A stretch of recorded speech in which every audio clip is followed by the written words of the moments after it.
अवांखे breaking news खां आगाह कंदालू त राउंती शहर में रोज़ानो जे बुनियाद ते चोरियुनि में इज़ाफ़ो थींदो पियो ऐं राउंती पुलिस बिल्कुलु ख़ामोश ऐं तमाशे पिणियल नज़र अची रही आहे। इन हवाले सां टेलीफोन लाइन ते मौजूदु आहे क़ौमी हक़ीक़त राउंती जो रिपोर्टर मसरूर दिया।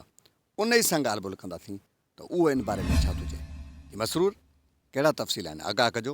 जी बिल्कुल मैं तव्हांखे ॿुधाईंदो हलां त राउंती शहर अंदरि चोरियुनि जे वारदातनि में तक़रीबन रोज़ाना जी बुनियाद ते इज़ाफ़ो थींदो पियो वञे।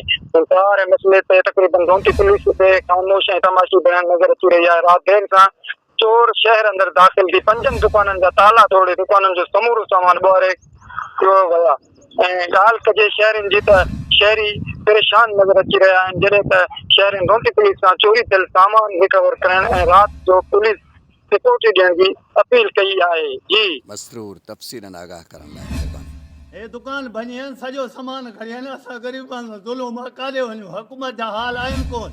बाक़ी हिते छाजी ड्यूटी खणंदा आहिनि, छाजी पघार खणंदा आहिनि? हितूं रोटी मूं चोरी थी वेंदी आहे त बाक़ी छा कंदा आहिनि? पघार छाजी खणंदा आहिनि? सारो सामान खणी आहिनि। ग़रीबनि सां ज़ुल्म आहे, मज़ूरी कमायूं, मज़ूरी का शइ न छॾियो अथनि।